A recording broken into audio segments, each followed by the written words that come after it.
Welcome back to another episode of the Educating the Reckless podcast with your host Apollo P. And no better Nina. We are back for another episode of Quarantine Podcasting. You always clap us in like it's a big accomplishment. All we had to do was turn on our computers. Actually, I had to do my makeup. You don't have to do that. Oh, you do? You do makeup? When is this? Yeah. No, I've been doing my makeup for the podcast ever since we started. This is how I know you're a guy. Yeah. Okay. But I've been doing not my full face routine, just my everyday regular tinted lotion and some fake eyelashes. But today I did a full face because I was bored and I felt like it. So hey man, the viewers are going to appreciate this. Yeah, I put in effort for you guys. When I record hashtag on Thursdays, I don't wear anything because it's not video recorded, so I don't care. Because Reddy doesn't like the videos. Yeah, exactly. So it helps me, so I don't have to. So let's get down to it. Like, what have you done since the last time we did a podcast? Honestly, nothing. Sleep, eat, workout, work. Let's see. I'm gonna start this new documentary this weekend, probably called "I Love You Now Die," and it's about that girl, Michelle. What the fuck? Remember the one who convinced her boyfriend to kill himself over text messages? I'm sorry, that one must have went over my head. No, we did. We talked about it, I swear, in the podcast. Yeah, the white girl, 17-year-old, and her boyfriend was saying he was going to kill himself, and then she was like, yeah, do it, whatever, blah, blah, blah, and she convinced him to die. Is that the episode where I talked about Japanese seppuku, and then they're talking about people from Japan? I don't know what episode of ours it was, but I know we did talk about it. Her name was Michelle Carter Williams or something. But basically, yeah, I'm going to watch that documentary because I'm very interested. And I've been watching Ozark. I'm almost done Ozark, and that is honestly it. There was something I came up with today that I said I should mention, and now I forgot. So yeah, that's it. Oh, okay. Your turn. For me, what I did was I did another interview on Wednesday. Okay. That one I interviewed with Swagger Right. Yes. Swagger Right. And you saw the bundles of cash. Yeah. I had told someone after that happened, I was like, if you see a picture of me or a video of me circulating the internet with me holding cash, it's not me. It's not me. It's Apollo. That was a lot of money. You looked very and also when that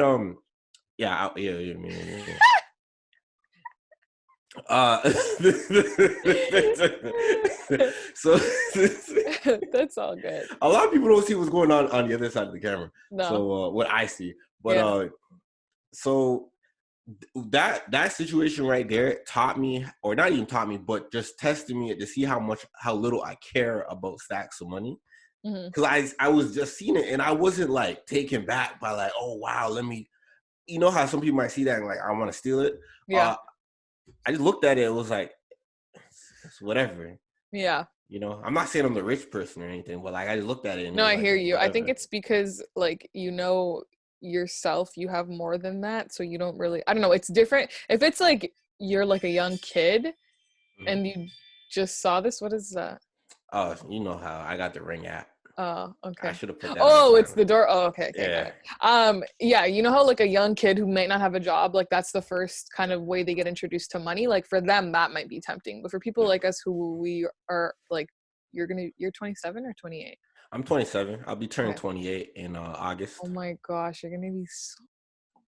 Yeah, man, I'm about to be up there, man. Yeah. So people like us, I feel it's not really that tempting to us, but. Nah, I just looked at it. It was whatever. I thought, because you know what? On top of that, we do media, right? So I know that they have to portray themselves a certain way. So I accept I don't want to call it the character that they're putting out to the lifestyle. So I look at it as oh, this is fun. If I was watching it, I'd be oh, this guy got his nuts hanging. He got the money and all of that. It was I get it. You got to invest in the brand, right? I hear you. And also, did you notice that the DMs have changed for Instagram? I did notice that. I thought that my Instagram was messed up and then I was confusing people because I have my account and then other accounts as well on my phone. Yeah. So I kept seeing these names come up and I was who are these people? And then I realized it's referring to your name in your bio profile. That is tripping me. That tripped me out because I was looking. I seen someone's name. her name's like I know her. Her name's like Chase Peace, and I'm like, who the fuck is Chase Peace DMing me? And I was like, oh, it's Maxine. I was like, all this. Oh, also, you know when you like something that has a whole bunch of hearts flooding. When you like someone's message, yeah. I don't even like people's messages no more. I'm not even. I've always had my name in my profile as just my name. So like, I don't think I confused anybody, but yeah. Other people did. My boyfriend's name confused me when it came up. I was like, "What? Who the fuck is this?" And I was like, "Oh." I don't even do it. I don't be liking. I don't be liking like DM posts no more, man. Yeah, man. The whole DM thing is weird. And even like my other page, my media page, like the DM color is weird. Like I send messages and it'll be in a different color.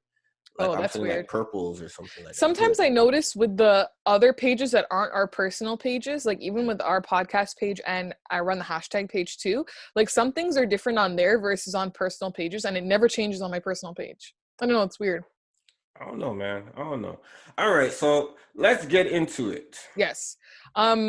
Just quickly, this week, they said, the Ontario government said that they may possibly be lifting the hangout cap from 5 people to 10 people who aren't your family. Are you gonna hang out with people or no?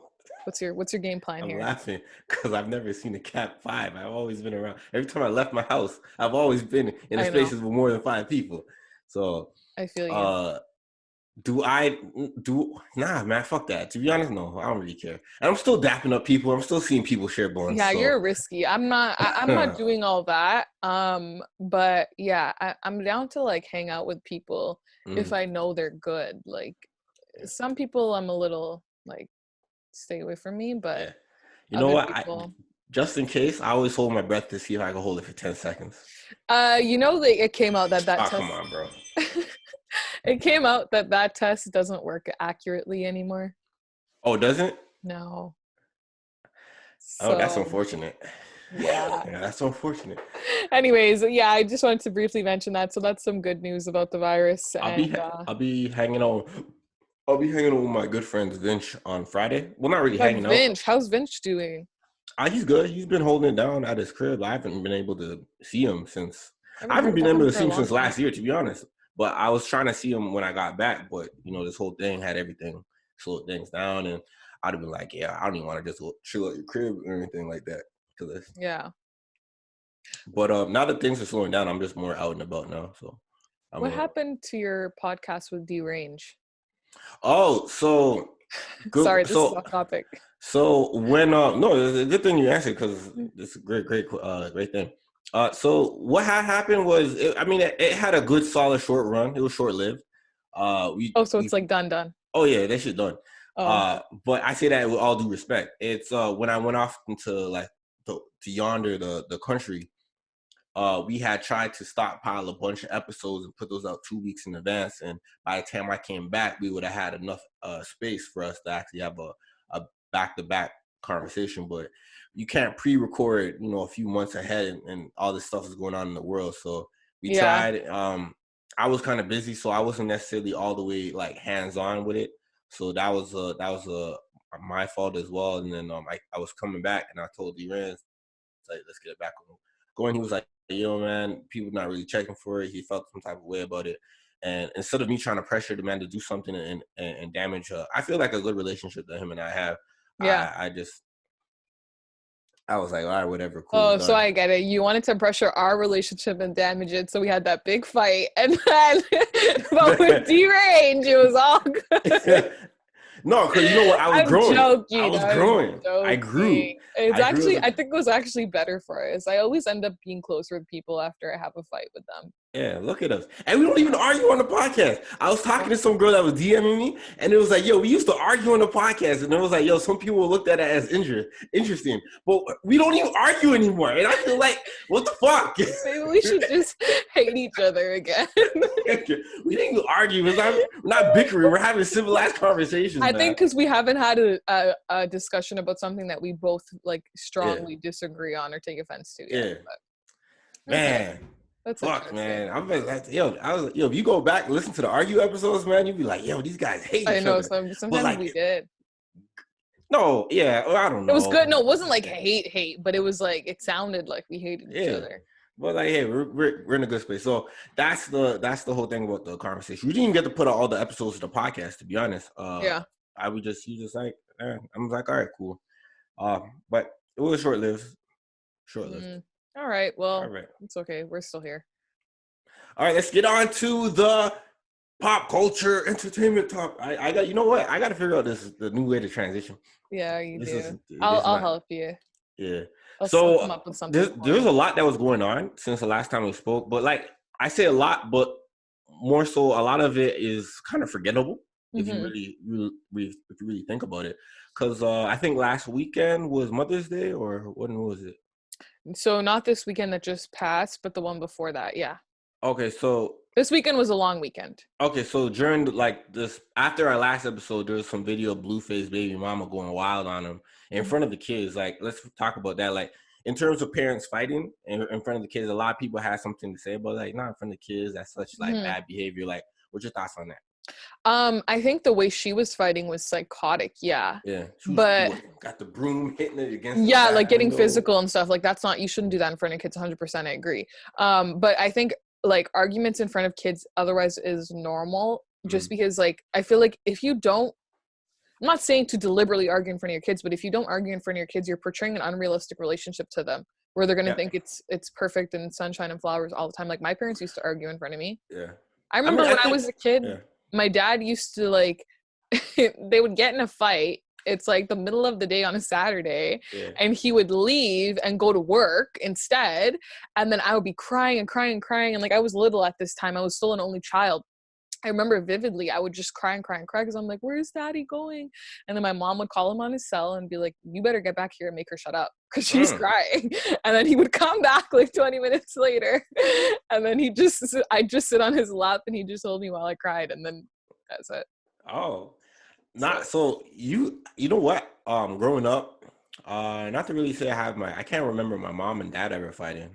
They weren't together long enough for me to even, I guess, have some type of like honest memory of that. But I did grow up in a household full of a lot of like aunts and uncles and stuff like that, and family, brothers and sisters bickering, and so like I seen some like really like aggressive arguments growing up and stuff like that. So, and that's how I grew up. They're just always bickering and arguing and just very fierce. Sometimes it got physical, but like I would like always, and even when I had like friends over, they would just go at it too. And I'm like, man, this is really embarrassing having like my friends over and you guys are just really not having any type of fucking decorum. And you're just yelling in front of my people. And it was like, man, this is not even cool. But like, you laugh it off, and now that I look back, it's kind of funny. But like during the moment, it was like, man. I get it for sure. That's awkward because my parents never fought in front of my friends. It was only ever us or like select relatives, not all of them.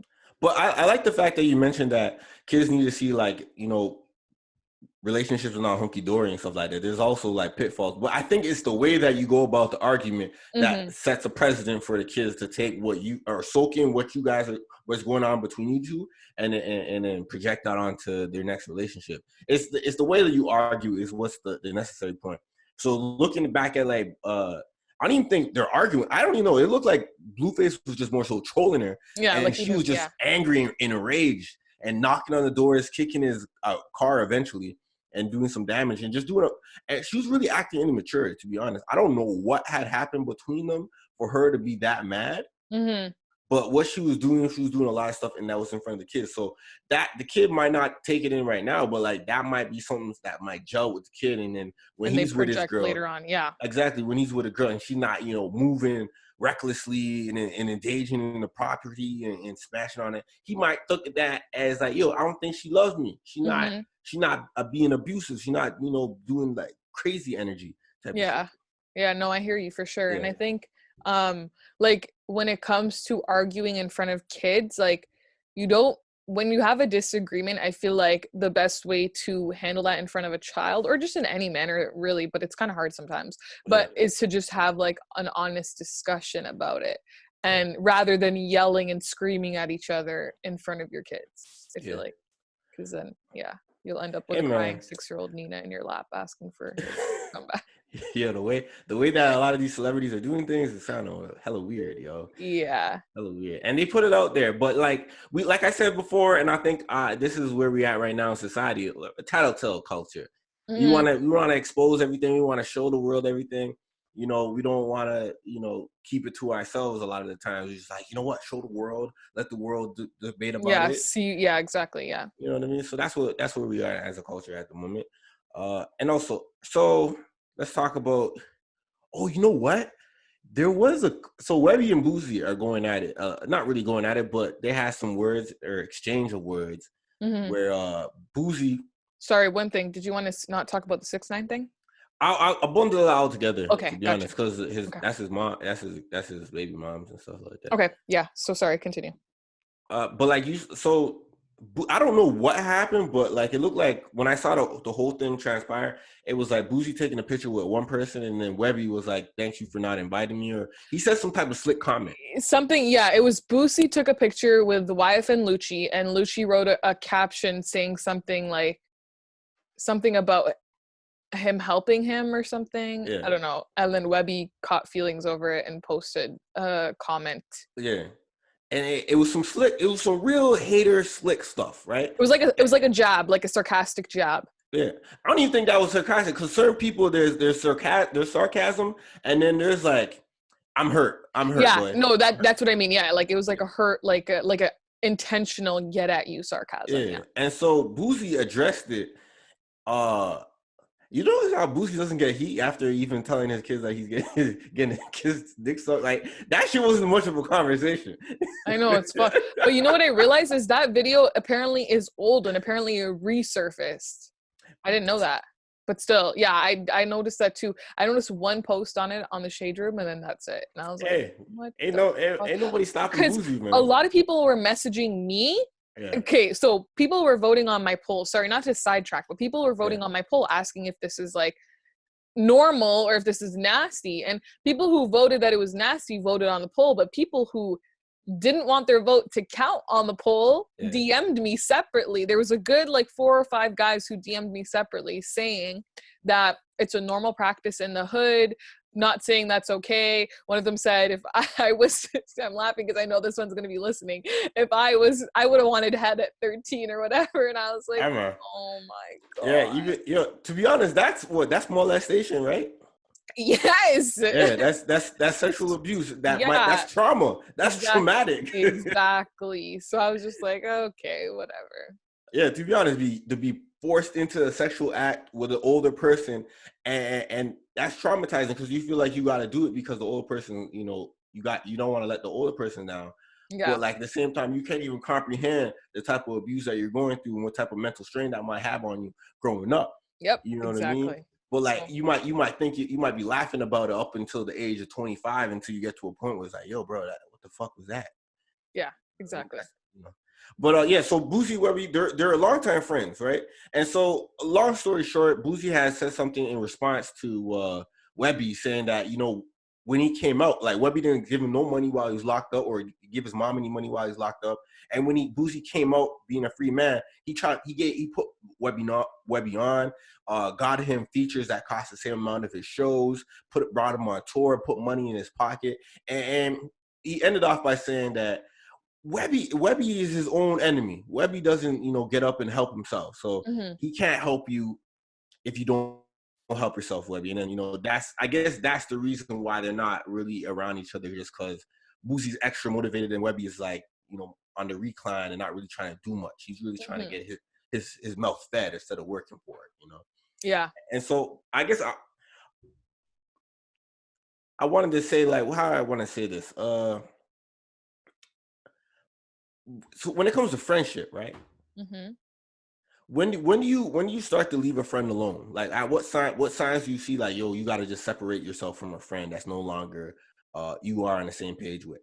So for me, I've always been the kind of person, and a lot of people can attest to this, is that I hate when people complain about things that they can change and they do nothing to change it. Like the most common example is, oh, I feel so fat, or I gained so much weight, I'm not what I used to be.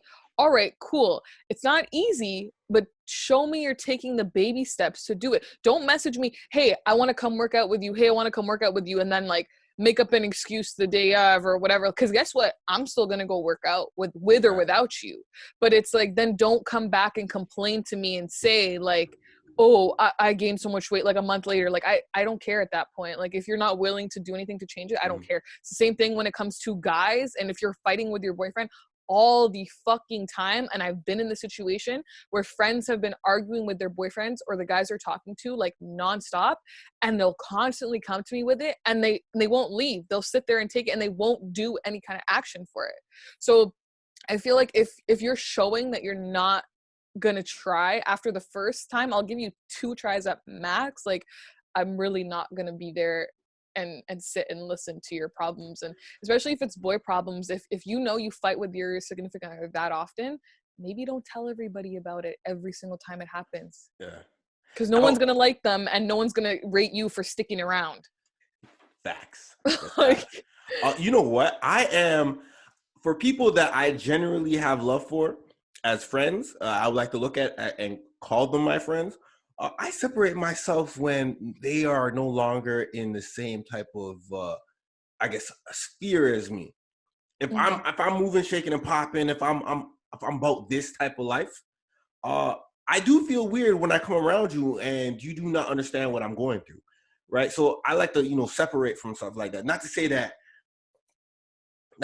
there's anything. Not to say that the friendship is done. It's just that I don't think that we give her. Let's put it on hold and let's wait some years and then come back, or wait some months and then come back to each other, or let's reconnect every once or twice a year just to keep people in the loop. Yeah. You know what I mean? It's not like I'm on some fake shit. It's just that we are not the same lane and the same mindset or the same type of lifestyle that we were when we first got connected, which was a beautiful thing. You know what I mean? There's some friendships that drift away and end. But there's some friendships that stay, that stand the test of time. But we just may not be, popping. I might invite you over to my baby shower or my housewarming. But are we going to be getting on Chick-fil-A every 2 weeks? No, it's not like one of those. Exactly. Yeah. No, I hear you for sure. It's definitely it's like it's because you know what? It's better that you drift apart rather than force yourself to stay that close knit to someone who is doing this, where they're complaining and they're not changing it, and then it's just going to irritate you, and then you're going to end up fighting. Do you feel like having friends that you really fight for? Because Boosie was, let's bring it back to Boosie, because Boosie was helping Webbie out, putting money in his pocket. And just to see that your friend's not really being receptive and even disregarding the whole street thing is like, yo, you didn't put no money in my books, fam. You didn't give no money to my mama. You didn't take care of my family. Like, regarding all of that, you think that damages a relationship when you're trying to honestly help someone out, trying to bring them out the pits of their own sorrow and really try to like re-energize them? I can't even say re-energize. Sorry, what's the question exactly? So do I feel like in a situation like with Boosie, do you feel like that type of stuff damages the friendship overall? I think so, because I think at that point one party, it becomes an 80-20, whereas one party feels like they're constantly helping the other and the other is not receptive. And honestly, it doesn't matter how long you've been friends with somebody for. Like, when you're in that position, it becomes exhausting, and you don't necessarily want to stick around at that point. You have to do what's best for you. And that just comes with growing. It's growing pains. I learned that from this week's episode of Insecure. It's growing pains. I didn't watch this week. Oh, I watched. It was actually really good, I thought. But yeah, it's growing pains. And honestly, like, that's probably going to happen for a very, very long time. Like, I'm going to be 25 this year and it's still happening. But like, I'd rather it happen now than later on down the road, because the longer you hold on to people, just the worse it gets. Exactly. All right. So we got 2 topics here. We got allegedly Michael. So allegedly, there's rumor that they're making a remake. Do you like remakes? Not really. All right. Have you watched Scarface before? No, I was going to tell you that. You haven't watched? I'm a very unique individual. Okay. I mean, I have not watched Scarface before, and everyone's going to come and say, oh, you didn't watch? No, I didn't fucking watch Scarface. Do I look like the kind of person who watches Scarface? No. I don't know what the type of person that watches Scarface. I don't either, because my little sister watched it, but like, I didn't like it's like this. Like, I went to go watch Black Panther just so I knew what everyone else was talking about. Yeah. Because I didn't want to be left out of the conversation, but I did not give a fuck about, like, I don't care about those movies. I like reality shows, like Teen Mom. I mean, that's fair. I respect that. So apparently it's been picked up by Universal Movies that they're going to be making a remake of Scarface. Since you have never watched it, I've watched bits and pieces of it. I don't think I've ever watched it in one piece. Bad on me, but it's a good. Long? It's I don't know. I think it's like a regular, typical, maybe like 2-hour movie, maybe an hour and a half. They apparently, allegedly, they got, I don't know if this is like an internet rumor, but they got Michael B. Jordan playing Scarface. I don't believe that shit, but he does go on the rant and say, as an actor, he likes to go for roles that are fit for white people. So. Okay. So he's challenging the norm. Exactly. But if this comes out with Michael B. Jordan starring as Scarface, will you be watching it? Nope. No. Okay. Nope. You know, I probably wouldn't be watching it either. I don't want to see him in no gangster role. I like to see him as, you know, Creed and Killmonger. I like to see them. Honestly, I really don't really like action movies. I'm really here for the stupidity. Like, I really watch like Teen Mom. There's this new show on MTV called like Life of the Mafia Family or something. I'm about to start that. Oh, you like reality, like for real. Jersey Shore, like I'm all the way caught up with Jersey Shore, like all that stuff. Like that's they still do Jersey Shore. Yeah, Kardashians. Like that's like what I watch. I have a thing for garbage TV. All right, so here with more garbage content. Yes! we got Tristan Thompson. Yes. So there's a woman claiming that he's the father of the child, and then when he hooked up one time. Yeah, and back in, I think, 2012, so during one of his rookie season. So the child would be about 8 years 4 old? or 5, apparently. How? Wait. You said 2012. One time, 2012, it should be 8. Maybe I'm wrong. Unless they hooked up. No. This is no. I'm right. They hooked up in 2012, but the baby's only 4 or 5 years old, so that's why he's like, it's not my fucking kid. But yeah, she's like, no, we hooked up more than that. That's what it is. You know what? I believe the guy that has the community dick. I believe him. I believe him. That he only he admitted to smashing one time. Like, most people will lie and go like, I've never met you. He said, yeah, we smashed one time. No, I have heard stories about guys who have lied and said like their girl will say, oh, you fucked this person, and they'll be like, no, I just got head. Like, so it's like, you still cheated, but like it wasn't as bad as the full blown sex. It was just head. People do that. People really do that. People lie people just lie halfway. It's like, if you gonna get me caught cheating, I might as well tell you, you know what, I put it in. It makes it worse because then like the truth always comes out, right? So, but I mean, yeah, with this whole Tristan and Khloe thing, it's like so Khloe and Tristan have both filed some kind of lawsuit against this woman because Khloe said, because the reason Khloe is involved, I was very confused at first why she was involved if it's not her fucking kid and she's not married to Tristan. But then it said because the lady is claiming that the Kardashians are paying off TMZ to get rid of the story, basically. Defamation. Yeah, so it's defamation. So that's why Khloe's in the lawsuit. But at this point, it's like, if this is true, and if this does come out that he was hooking up with this woman and he has a secret child, and maybe he did know about it, or if this was hooking up during Khloe. I'm just coming up with a scenario. Yeah. At what point do we stop feeling bad for the Khloes of the world who are constantly getting cheated on and like stop bashing on the man for cheating, but rather the woman, or vice versa, whoever's cheating on who, for being that naive and stupid to constantly be stuck in this cycle this many times? Like, at what point do we get to that? I think it's a two-way. It's a two-way cycle. What's it called? A two-way street. Two-way street. There we go. Okay. I don't know how to say the sayings, but it's a two-way street, right? I don't think we're ever going to get there because there's still people like that believe that, you know, a man's gonna, or not to say a man, but a male, a guy is going to have, you know, some ups and downs in the relationship with them, and that just comes with the situation. Yeah. Yeah, and there's people and women often say like, there's always women that go like, yo, women that have so much love to give and they're just so nurturing and just so accepting, forgiving. Nurturing. What I say? Nature? Oh, I said nurturing. Are we fucking trees? You guys are trees. What the fuck's wrong with you? You guys are trees. No, we're not. We're not trees. Nurturing, not naturing. This guy said naturing. So Garden of Eden type shit. I mean, I look at it like,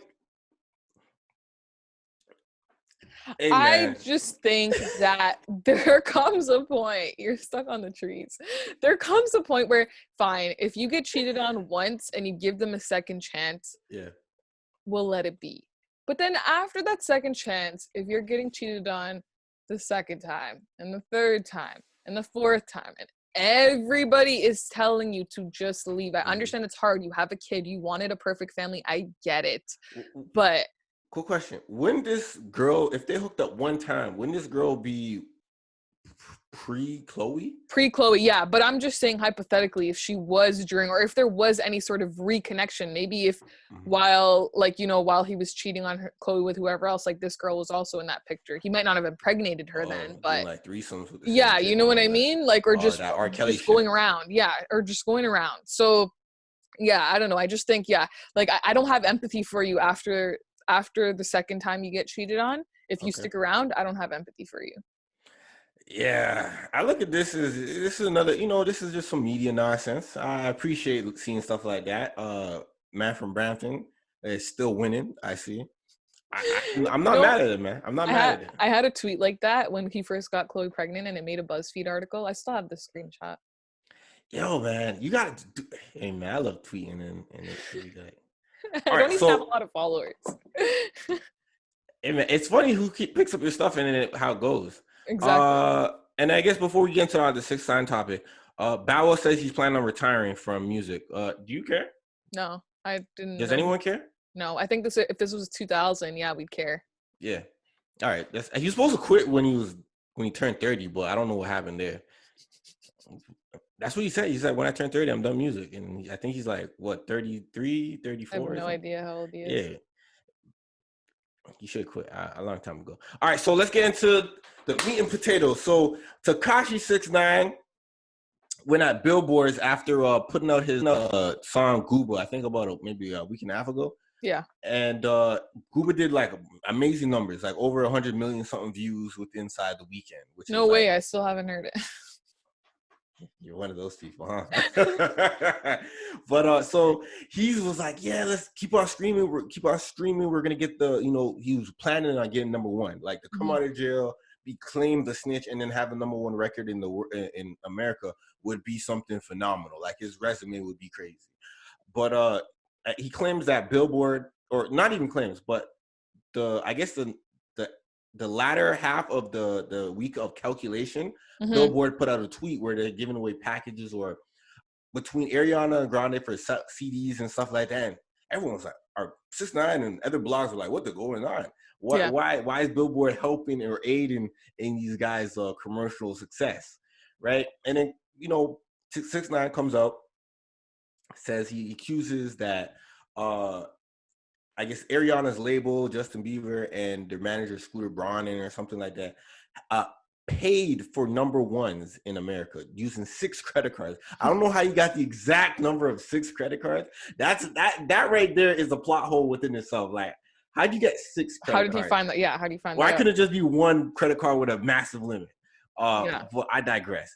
And then so after that, Ariana, Justin Bieber, and Scooter Braun, they all addressed this, and even Billboard, they addressed this by saying that it was just because international numbers don't count for what's going on in the Hot 100 American Billboard charts.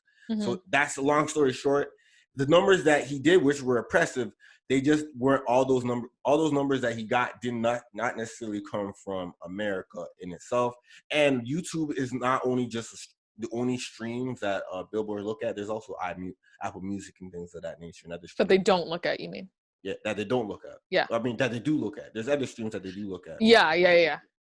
Yeah. And so that also brought me to like a really cool point that I want to talk about. Since streaming has been like a really big thing since like 2015, and people are really trying to understand like how much a stream costs, like one stream costs, and why does 1,500 streams equal one album, and different tricks and things to the game. So do you feel like there is I guess a loophole or a secret way to, I guess, get number ones? Do you feel like there's a way to manipulate the numbers? I would say the loophole would be the whole packaging thing. There we go. Because yeah, like even if we look at, there was a point where DJ Khaled did something similar with some energy drinks. Even more very recent, like 2 weeks ago with Drake's Dark Lane demo tapes. Yeah. He was at number one, and then some yeehaw artist Kenny Chesney was selling tickets to his tour with each album sale, even though the tour was already canceled. He said the tour is going to be continued May 30th of this year. Obviously, these yeehaw supporters, they believed that, so they continued buying. And then once he hit number one, 2 days later, he said, just kidding, tour's canceled till 2021. So exactly. I think that's the loophole around it, is packaging it to make it an interactive thing with your fans, whether it's autographs like Ariana and Justin did or whatever. I think that's the loophole. See, that is so, I'm glad that you brought this up, because I was going to bring this up as well. I was watching a video on YouTube, and the YouTuber went at Nav and how he was able to steal the number one album in America over Kehlani. And they looked at the numbers between Nav's streaming and pure sales versus Kehlani's streaming and pure sales. And Kehlani really outsold him in pure sales and streamed them technically. But the way that Nav finessed his way to number one is that he put out one album, Good Intention, and he put out the second one, which is a few days later, Brown Boy. So that's about 30 something songs that are able to stream inside the calculation week, right? And also he packaged his album with, I guess, merch from other I'm not quite sure, merch with other brands or something. So people bought the merch and then able to heighten up the streams. But it shows that that's how you're able to package to get yourself to boost up the numbers. So overall, Kehlani understreamed him or undersold him by a couple thousand. It was it was pretty close, right?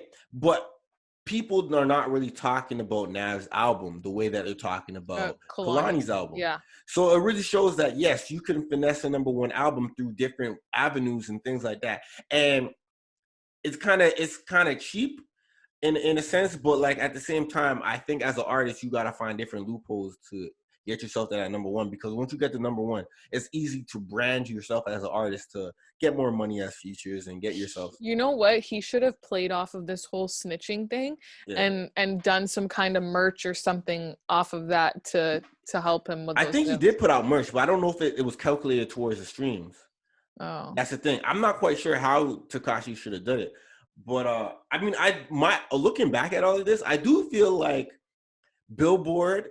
And there's other means to lie about numbers, because I remember taking this music history class back in university, and they were saying back in the day, James Brown, which is one of the most prolific artists to ever touch, he was never able to get a number one record. And you look back at that and you go like, how? He was so big. But the record companies, or not the record companies, but back in the day, they were do some weird things. So you go to a record store, you buy a CD, and those record stores would send numbers to the billboards or charts and stuff like that. But they would hide numbers or reduce the numbers of CDs that people actually bought relating to James Brown, so that he would never hit number one. So going back to those, if they're fudging the numbers, I still think that times are still the same kind of sort of, where you could fudge the numbers and lie on certain things where artists are not able to get number ones and stuff like that. Yeah.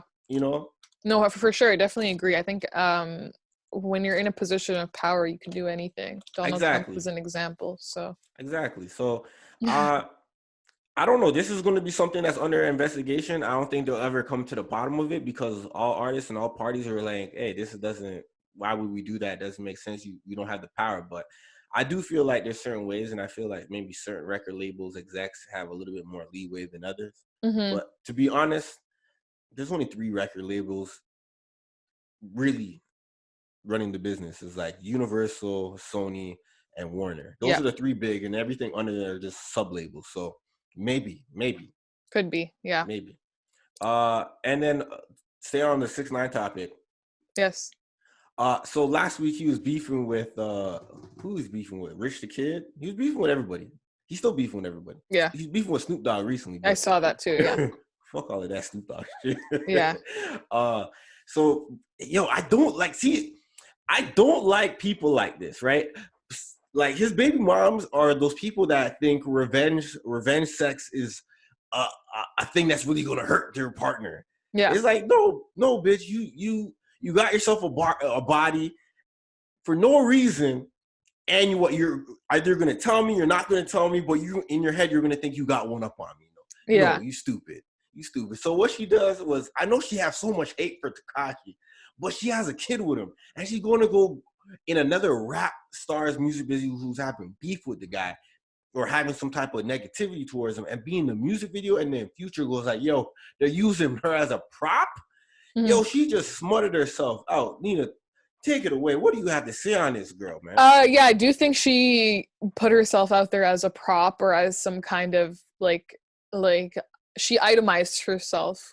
There's a different word for it, but she made herself like an item basically, because she's like, oh, I'm his baby mama, and I know if I like, her fame only comes from him, and she's like, I know if I use myself to make a headline that's going to get around to the rest of the world and him, that it could potentially, make him jealous or whatever it is that she was going for. So yeah, I think she was stupid for that. Like, honestly, rule number 1, if you want to hurt someone's feelings, don't say anything.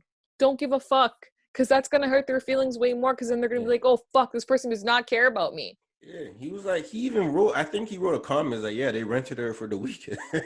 Yeah. Like, you think about it, like, come on, bro. Like, come on, you're a whole mom. Like, not even like mom, like you a whole person. Like, show some fucking decorum.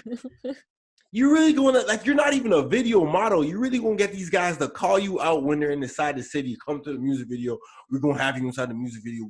I know this is gonna come on, man. Don't. Yeah. The only person who wins is the artist, is that got you over there. Exactly. Like, Tekashi's not really caring. You took the L. Like, you made yourself like a laughable. Like, imagine me trying to holler at you out on some girlfriend shit. Like, you a whole bum out here, man. Goofy. You's a whole goofy, man. Talking about, and she addresses Future. I'm not a prop, bitch. Yes, you is. Yeah. She was. Yes, you is. All right, man. Let's get into some other news. Yes. So, this is all right. So this is quick. I found it. I saw it on Twitter. I saw some dudes talking about they discovered evidence to a parallel universe, and I looked up it myself. It's true. But my friend, after I put it on my Instagram, my friend talked to me and was like, man, I don't believe a goddamn thing NASA's saying. They be capping, they be lying and showing propaganda. And I'm like, I'm hearing this man. He was like, yo, I remember a few years ago, NASA, he was telling me, I remember a few years ago, NASA was like, yo, they heard some sounds of 2 black holes clashing. And it was like from a million years away. And I was like, he was like, yo, how is that even possible? Black holes take in sound. Like, how do you hear 2 black holes clash and they make a sound? And 100 million years away, that means, you know how far that is? Yeah. And he said something else. He said, and I was like, what do you think about the fact that they found another universe with another planet that's similar to the Earth? I remember they had that type of news like 2 or 3 years ago. He was like, they don't even know how big our universe is. How they thought they're going to find another universe with another planet with our shit that's similar to our shit? They be just lying and showing propaganda. And I'm like, man, he opened my third eye and it was like, he also said time is a human construction. What the fuck is time? I've heard that. How the fuck is time going backwards in this parallel world? And I'm reading everything and I'm like, this motherfucker got something. He opened my third eye. I'm thinking NASA's full of cap. Well, there are even in certain parts of Canada, I think way up north, like Northwest Territories and Yukon and stuff, there are Indigenous communities who run by a whole different time. Like, it's not 1 o'clock, 2 o'clock, 3 o'clock. It's something I remember learning about this, and I can't remember what it was, but like, yeah, time is definitely a construct, and it's trippy when you think about it because the whole world runs on it. So who the fuck's idea was that? Some fucking smart guy, some smart business guy, I would assume. Maybe. But like, yeah, that whole NASA shit, hey man, fuck NASA until I figure it out. Oh, also, I wanted to ask if this is this is before I got the enlightenment by my friend. If this is true, right? Mhm. Would you believe there's an alternate universe person of yourself? Uh, Reverse? yeah, I think I would. You know why? Because I believe in ghosts, and you guys are Mm-hmm. gonna think I'm like super crazy, but I've seen ghosts, and a Yeah. lot of people can attest to my stories Mm-hmm. that I do see ghosts. So yeah, I do think there is an alternate universe person of me. Sometimes, sometimes what I think, Mm-hmm. this is gonna sound so crazy. Sometimes I'll hear people calling my name, like, and I won't know like what it is. It's just like far in the distance, people calling my name. And then I start to wonder if maybe I'm in like a coma and like I'm actually in a hospital and all my family's around me and everything I'm living right now is a result of the coma. This is all in my head. Do you ever like think about I that? do feel myself like I'm in the Matrix. Like this is not the real world, but I'm only in a coma inside. Like I do be feeling like that. Yeah, Uh, sometimes I feel it. But do you think there's an alternate you? I don't know, man. I don't know. If this is true, like, would you believe reincarnation actually happens, but not necessarily on this plane, but on the parallel plane? I don't know, because sometimes I believe in reincarnation because when I hear about someone dying, I Yes. so soon after hear about, and that person dying is somehow connected to me. So soon after I hear about someone else connected to me having a baby. So Mm. sometimes I believe in reincarnation. And honestly, if reincarnation is a thing, I want to come back as a white man so I have all the power in the world and no one can tell me shit. White man's actually going down. Don't be surprised in the next 50 years. White man's out here. I want to be whoever's at the top and whoever has the power. That's what I want to come back as. I want to know what it's Mhm. like to do and say whatever the fuck I want and not get in trouble. Hey man, you gotta let your nuts hang, man. Exactly. Keep this short.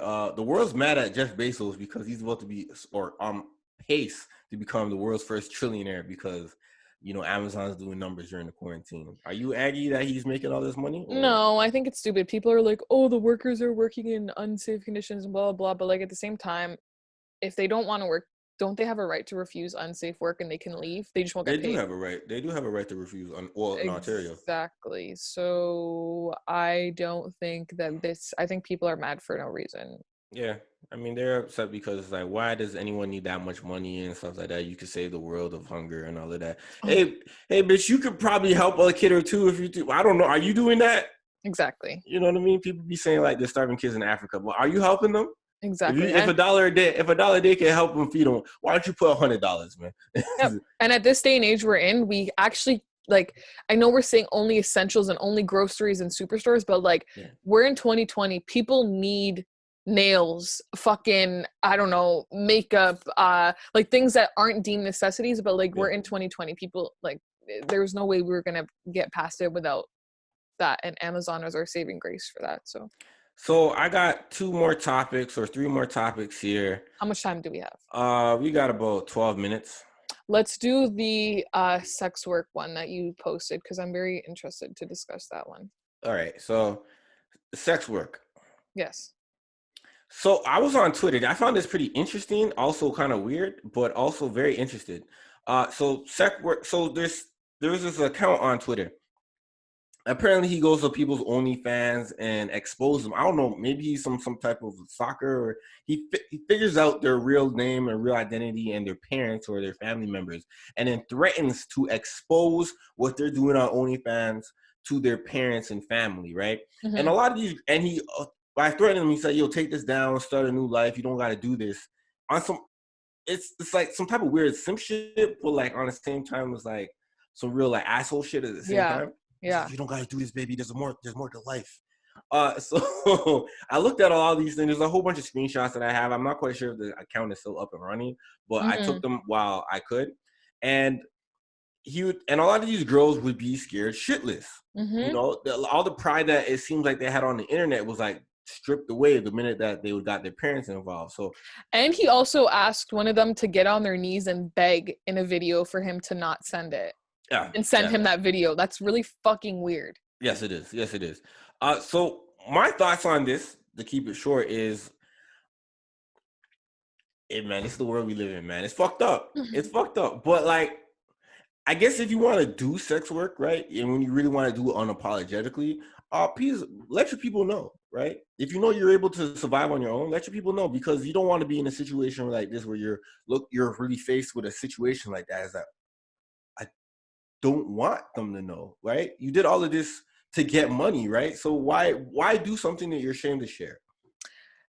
I don't even think it's that. I think it's more so like people in your family seeing your body parts, I think is more so what it is. Think about it. Like, you might say, I might work at, like, Swiss Chalet and stuff like that, but my parents are not seeing me work in the kitchen. They just know I'm working in the kitchen, right? Yeah, they know you're working at Swiss Chalet, you mean? Yeah, working. Yeah. Yeah, no, I'm working. But it's kind of like, if I tell my people I'm doing sex work, they might not jump at the opportunity to come see me do in my field, but they might just go like, okay, all right. I don't know. I don't think it's necessary to disclose. But I think it's really fucked up that this guy's doing this. Like, yeah, the way he's doing is kind of weird. Very weird. Something about it is off, because how are you finding out all these information about these people? These girls are telling you they were already suicidal, and now, like, they were trying to make money to maybe make their life a little bit better, or what they thought was going to be better, and you're just going right at it. And one girl was like, yeah, I was doing this to pay for school. It's the same thing as going to the strip club and paying for school. And then some lady responded and said he used to be a pimp and a drug dealer. We don't know if that's true, but if it is, it's out on his bio, but I don't believe a goddamn thing. I don't even think that's him in the picture, man. Yeah, I don't think so. I think it's a whole troll. But I think it's a fat white guy sitting behind a computer. One of those incel guys who never got girls and just fucking hates women. I'm glad that you know about the word incel too. Yeah. But this situation is weird. It's weird because he's trying to deliver them from something. But I go by the motto is man, let that whole work, man. Yeah, like, don't force people into something they don't believe in, and just like, I don't know, it's fucking weird. Like, if you're paying for the account just to expose them, like, what's wrong? Oh, I'm glad you brought that up. So I saw some girl on randomly explore. I go on her page. She's giving out free promo on the free week trial on her OnlyFans. Get to see the nudity and all of that. And so I'm like, okay, I'm gonna take advantage of that.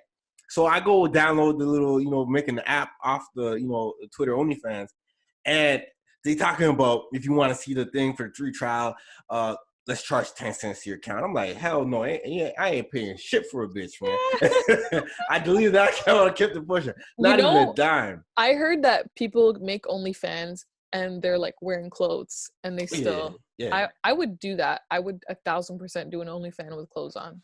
Yeah, most definitely you should. For sure. Also, there's like an article talking about they're booting off sex workers from like OnlyFans because of some shit. I didn't read the article, but I was like, yeah, that's tough. But to go back into that original thing is like, I look at some girls and I'm like, ain't no way you're supposed to be broke when God gave you a throat, What? Huh? I don't get it. How you? Ain't no way you're supposed to be broke when God so suck dick for money? Exactly. Instead of making OnlyFans. No. I'm saying there's no way you should be broke when God gave you a throat. So suck dick for money. You sell your body, man. What if you don't want to do that? What if you don't want to engage in the sexual activities of it? Hold on.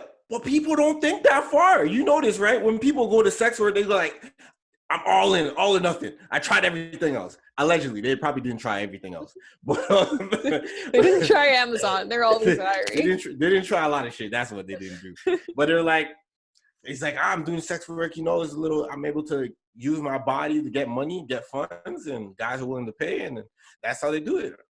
I'm like, all right, cool.